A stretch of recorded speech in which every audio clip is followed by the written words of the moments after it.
class, we learned about Erikson's theory of development, which consists of 8 crucial stages of a person's life. The key to this model is that each stage breaks down into 2 different paths that a student can go down based off of their experiences while in the stage.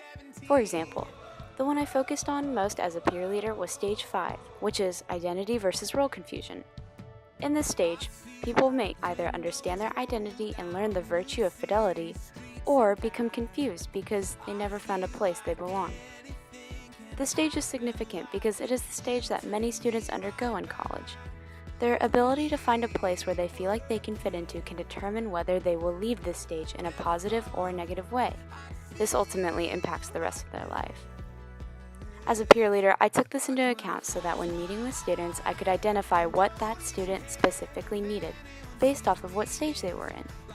It is important to understand that the people's needs will vary based on the stage they are battling with, and you can't expect people to all be in the same stage at the same time because people have different elements contributing to their development. This is why it is important to be aware of the certain signs and indicators of a stage that a student may be in based off of what they tell you in conversation or their body language.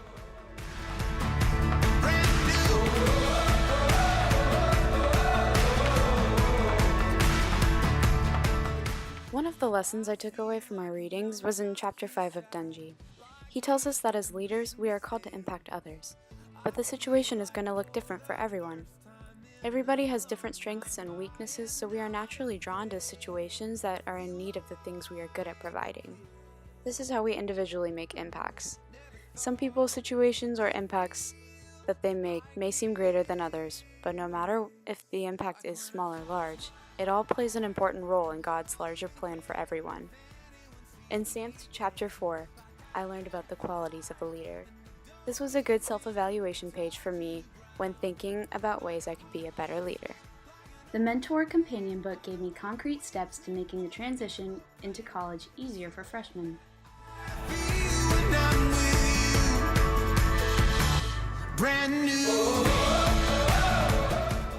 One of the things I learned while serving as a peer leader is the importance of communication when developing a personal relationship. Communication has many requirements across the board: verbal, nonverbal communication, listening, and following up.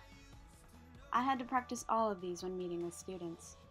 Good communication skills at the very least shows people that they are cared for in a simple way. Plus, when actively listening to a student, you get to learn more about this person and be able to support him or her in a more personal way. This semester I had to work on my listening skills most. This required me to obtain discipline to not think about what I was going to say while the other person was talking, so that I could fully understand the situation and give an honest response. One of my strengths as a leader is encouraging others to step out of their comfort zones and harvest a voice of their own. I personally don't have one specific definition of a leader. I believe that leaders come in all shapes and forms with different values. Throughout the semester, I've supported my pre-nursing freshman class to step out of their comfort zones and join different clubs, whether that be playing an intramural sport or joining a community group.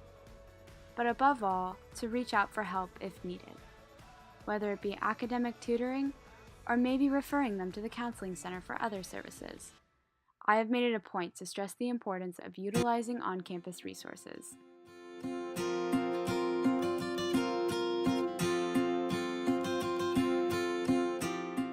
Something I've always battled with is speaking in front of crowds. So I was a bit nervous going into class every Friday, knowing that I would have to talk on the spot and answer questions. But the more often I spoke in front of the class, the easier it became. And as I became a more present figure in the class, the more the freshmen approached me. After a couple weeks, I ended up growing pretty close with a good number of kids in the class, and speaking in front of the class became fun and rewarding as opposed to seeming like a chore in the beginning. It really showed me that great things don't come from comfort zones.